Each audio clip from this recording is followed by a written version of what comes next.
2015 жыл маусым айы Барселона жанкүйерлерінің ең қуанышты сәті. Себебі каталониялық команда тағы бір требл жасап, әлемнің үздік клубы болды. Испания чемпионы, Испания кубогының иегері, Чемпиондар лигасының жеңімпазы. Дәл сол кезде фанаттар бұл қазіргі уақыттағы соңғы Чемпиондар лигасы болады деп тіпті ойламаған да шығар. Бәріңе сәлем, бұл екінші тайм арнасы. Мен Есет Төлеш. Десиманы жеңген Реал туралы видеомызға жақсы қолдау білдіріп, лайк басып пікір жазғандарыңа рахмет. Ол жақта Барсадан бөлек Челси, Милан, Ливерпульдің құрамы туралы айтуымызды сұраған. Бәрі де болады. Күтіңдер. Видеоларды өткізіп алмау үшін дәл қазір каналға жазылып қой. Ал бүгін кезекте 2014-15 жылғы маусымдағы Барселона құрамы. 2015 жылдан бері 8 жыл өтті. Сол требл жасаған құрамнан қанша футболшы қалды? Барселонаға дәл қазіргі уақыттағы соңғы Чемпиондар лигасының кубогын сыйлаған құрам қазір қайда жүр? Бәрін қазір тарқатып айтып беремін. Бастаймыз. Маусым алдында команда тізгінін Луис Энрике ұстады. Барселона Энрикенің алғашқы топ клубы. Оған дейін Рома мен Селтаны жаттықтырған еді. Дегенмен Энрике алғашқы маусымдағы требл жасады. Бірақ маусым өткен сайын жүлде саны азая берді. Треблден кейінгі маусымда Барселона алтын дубль жасап, Испания чемпионаты мен кубогын жеңіп алды. Ал 2016-2017 жылғы маусымда Барселона тек кубок иеленді. Сол 2017 жылы Энрикенің жаттықтыруымен каталониялықтар тарихи камбэк жасаған еді. 1-8 финалда ПСЖ-ны 6-1 есебімен жеңген. 2017 жылы бас бапкер клубпен келісім шартын ұзартпай командадан кетті. Бір жыл демалып алды да 2018 жылы жазда әлем чемпионатынан кейін Испания құрамасының тізгінін ұстады. 2019 жылы тамызда науқас қызы дүниеден өткеннен кейін Энрике құрамадағы қызметінен кетті. Бірнеше ай отбасымен болып, қарашада құрамаға оралды. Бірақ бапкердің Испания құрамасымен жолы болмады. Еуропа чемпионатында жартылай финалда, былтыр әлем чемпионатында 1-8 финалда жеңіліп қалды. Турнирден кейін бас бапкер құрамадан кетті. Қазір жұмыссыз жүр. Енді ең көп ойнаған футболшыларға тоқталайық. Қақпада чилилік Клаудио Браво тұрды. Сол маусымда 37 матчта алаңға шықты. Бәрі де Испания чемпионатының ойындары. Голкипер Барселонадан 2018 жылы кетті. Манчестер Ситимен келісім шарт жасасты. Алғашқы маусымда негізгі қақпашы болғанымен кейін қосалқы құрам ойыншысына айналды. 2020 жылға дейін Ситидің қосалқы құрамында отырып, артынша Испания чемпионатына оралды. Қазір Бетистің қақпасын күзетеді. Манчестер Ситимен бірге Англияда ішкі турнирдің бәрін жеңіп алды. Ал Бетис сапында былтыр Испания кубогын иеленді. Браво сол треблден кейін Чили құрамасымен бірге 2 рет Оңтүстік Америка кубогын жеңіп алды. Сәуірде 40-қа толатын голкипер әлі футболдан кетпеді. Ол Бетис сапында осы маусымда 11 матч өткізді.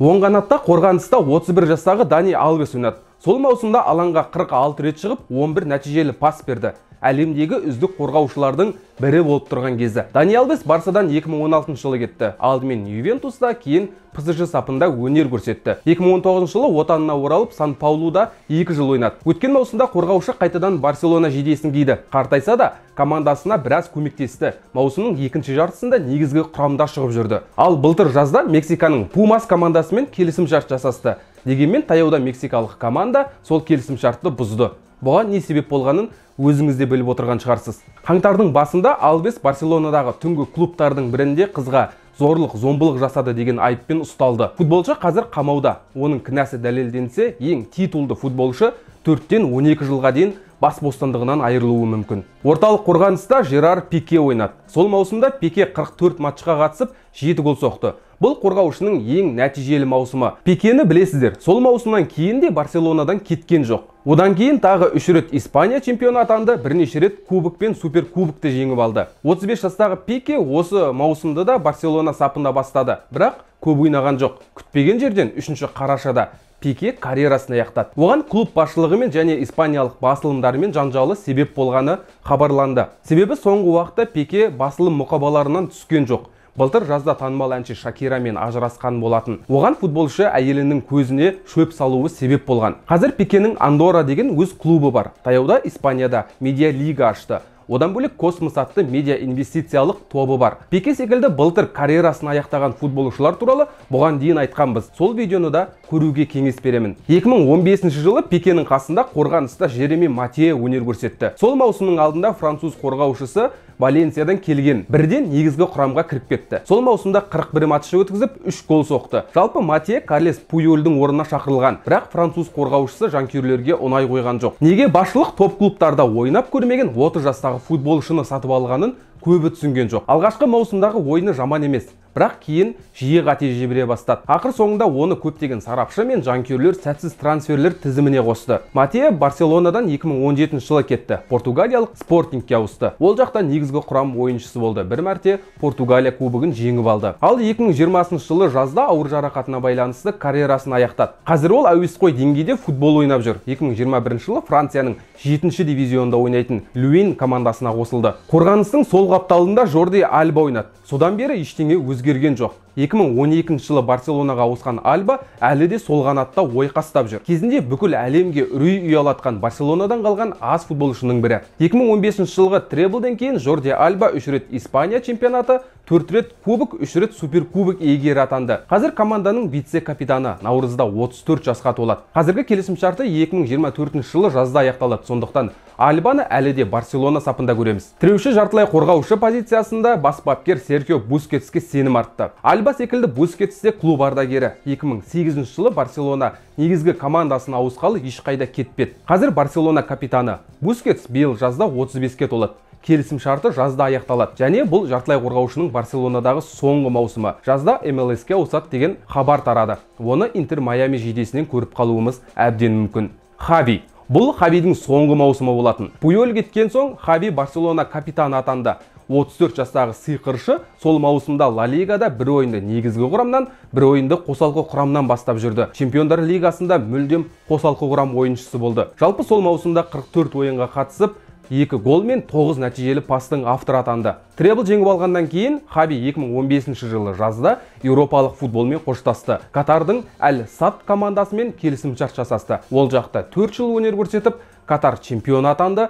Бірнеше кубокты жеңіп алды. Ал 2019 жылы футболшы ретінде карьерасын аяқтап, Әл-Садтың бас бапкері болды. Бапкер ретінде де Катар чемпионы атанып, 2021 жылы Барселона тізгінін ұстады. Әзірше жүлдесі біреу ғана. Таяуда Испания супер кубогын иеленді. Бірақ 43 жастағы коучты алда әлі талай турнир күтіп тұрғаны анық. 30 жастағы Андрес Иньеста әдеттегідей тұрақты маусым өткізді. 42 ойын, 3 гол, 8 ассист.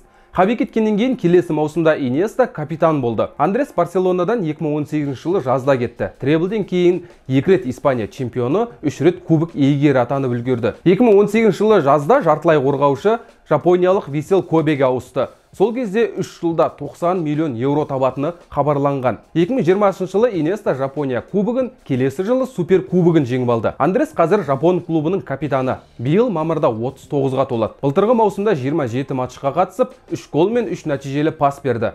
Командасымен бірге Азия чемпиондар лигасының ширек финалына жетті. Иньестаның келісім шарты келесі жылы қаңтарда аяқталады. Требл маусымында жасындай жарқылдаған тағы бір жартылай қорғаушы Иван Ракитич. Хорват жартылай қорғаушысы сол маусым алдында ғана келген еді. 28 жастағы футболшы бірден негізгі құрамға еніп кетті. Сол маусымдағы 51 ойында 8 гол соғып, 10 ассист жасады. Иван Каталониядан 2020 жылы көшті. Бұған дейін 3,5 жыл тұрған Севилья қаласына оралды. Ракитичтің көп титул жеңіп алған жалғыз клубы осы Барселона болды. Севильяға оралғаннан кейін ешқандай трофей жеңбеді. Қазір футболшы 34-те. Әлі де Севильяда ойнап жүр. Осы маусымда 25 матч өткізіп, 2 гол мен 3 нәтижелі пас авторы болды. Хорваттың келісім шарты 2024 жылы аяқталады. Футболшының туған жері Швейцарияда Пайде деген клубы бар. Пайде қазақ тіліне аударғанда достар дегенді білдіреді. Аты айтып тұрғандай, онда Иванның достары ойнайды. Барселонаның аңызы Лионель Месси оң қанатта ойнады. Сол маусымдағы көрсеткіші адам сенгісіз. 57 матчта 58 гол соғып, 31 нәтижелі пас берді.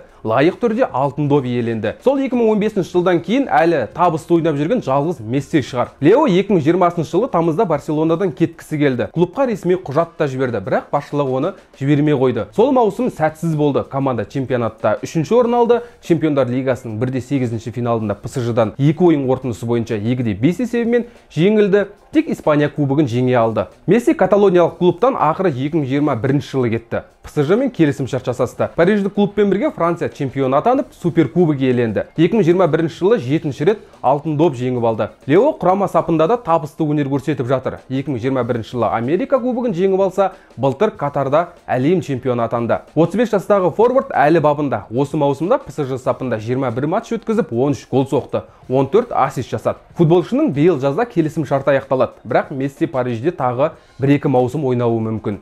Сол қанатта 22 жастағы Неймар. Әлі 222 миллион жоқ. Барселонадағы екінші маусымы. Жанкүйерлер ол болашақта Барселона сапында алтын доп алады деп үміттеніп жүр. 2014-2015 жылғы маусымда Неймар 51 ойынға қатысып, 39 гол мен 10 ассист авторы атанды.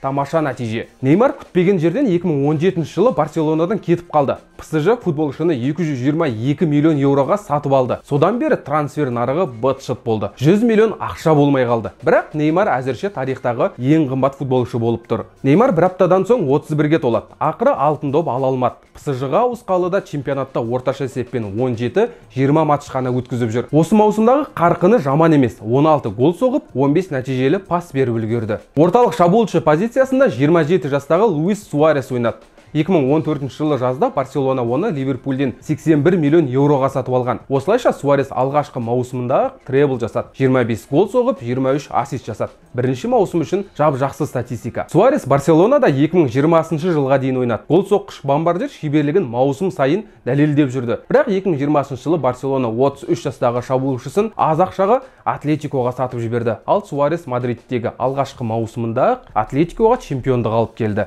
Уругвайлық форвард былтыр жазда отанына оралып, туған клубы Национальмен келісімшарт жасасты. Чемпионаттағы 14 матчта 7 гол соғып тастады. Ал биыл қаңтардың басында Суарес бразилиялық Гремиоға ауысты. 36 жастағы форвард 2 матчта 2 гол тоғытып үлгерді. Еуропадан ерте кеткен сияқты. Енді сол треблге көп үлес қосқан қосалқы құрам футболшылары туралы қысқаша айтып өтейік. 22 жаста болған Марк-Андре Тер Штеген командаға енді келген кезде. Ол Испания кубогы мен Чемпиондар лигасында қақпада тұрды. Тер Штеген содан бері Барселонада ойнап жүр. Осы маусымда 25 матчтың 14-інде гол жіберген жоқ. Чемпионаттағы 17 матчта 6 гол ғана жіберді. Голкипер биыл 31-ге келеді. Тер Штегеннің құрдасы Серджи Роберто сол маусымда 18 матч өткізді.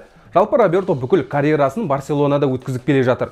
Ең есте қалатыны ПСЖ-ға қарсы қарымта матч шығар. Барселона париждіктерді 6-1 есебімен тас-талқан еткенде жеңіс голын осы Роберто соққан болатын. Орталық қорғаушы Марк Бартера Барселонадан 2016 жылы кетті. 1,5 жыл Дортмундтық Боруссияда ойнады. 2018 жылы қаңтарда Испанияға оралып Бетиспен келісімшарт жасасты. Ал былтыр жазда түркиялық Трабзонспор жейдесін киді. Хавьер Маскерано да сол маусымда көп ойнады. Барселонадағы 7,5 маусымында жоғары деңгей көрсетті. Аргентиналық футболшы Каталониядан 2018 жылы қаңтарда кетті. Қытайдың Hebei China деген клубына ауысты. 2020 жылы Қытайдан отанына оралды. Аргентиналық Estudianteспен келісімшарт жасасып, сол жылы қарашада карьерасын аяқтады. Маскерано қазір қайда жүр? Ол 2021 жылғы желтоқсаннан бері Аргентинаның 20 жасқа дейінгі құрамасын жаттықтырады. Барсаның 7-ші нөмірі Педро сол маусымда голдарымен жиі қуанта алмады. 50 матчта 11 гол соқты. Требл алғаннан кейін Педро бірден Челсиге ауысты. Ол жақта Англия чемпионы болды, Еуропа лигасында топ жарды. 2020 жылдан бері Италияда ойнап жүр. Басында Ромада, қазір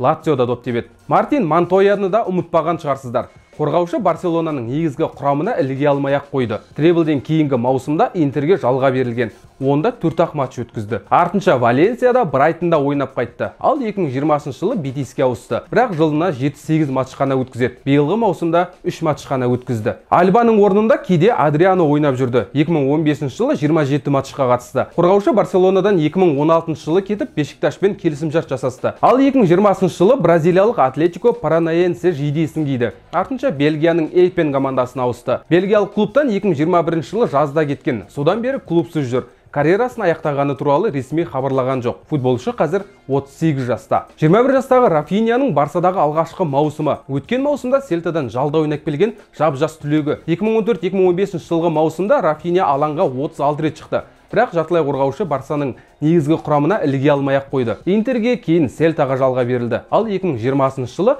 ПСЖ-ға ауысты. Онда да жоғары деңгей көрсете алмады. Былтыр қаңтарда Реал Сосьедадқа жалға беріліп, жазда Еуропа футболымен қоштасты. Хавидің ізімен Катарға аттанды. Доханың Әл-Араби командасына ауысты. Футболшы таяуда 30-ға толады. Ақыры потенциалын аша алмады. 18 жастағы Мунир Эль-Хаддади сол маусымда алғаш рет негізгі командаға шақырыла бастады. Жас талант 16 матчта 1 гол соғып 3 ассист жасады. Бірақ ол да негізгі құрам ойыншысына айнала алмады. Валенсия мен Алависке жалға берілді, ал 2019 жылы Севилья оны 1 миллион еуроға сатып алды. Былтыр жазда Хетафе ойыншысы атанды. Қазір ол 27-де. Сол маусымда треблге ең оңай гол жеткізген бір ойыншы бар. Маусым бойы бір ғана матч өткізді. Ол кім екенін және ол қазір қайда жүргенін білсең, пікірге жаза кет. Требл жасаған құрамнан қазір Барсада 4 ойыншы ғана қалды. Тер Штеген, Бускетс, Альба және Роберто. Бір қызығы 2015 жылдан кейін Барселонада сол кезде ойнаған футболшылар да Чемпиондар лигасын әлі жеңіп көрген жоқ. Ең жақыны Неймар болды. Бірақ ол 2020 жылы PSG-мен бірге финалда жеңіліп қалды. Биыл Месси мен Неймардың мүмкіндігі бар. Олар PSG сапында Чемпиондар лигасында әлі бақ сынап жатыр. Бүгінге осы. Видео ұнаса лайк басып каналға жазыл. Келесіде қай клубты түсірейік? Пікірге жаз. Бірін таңдап аламыз. Сау бол.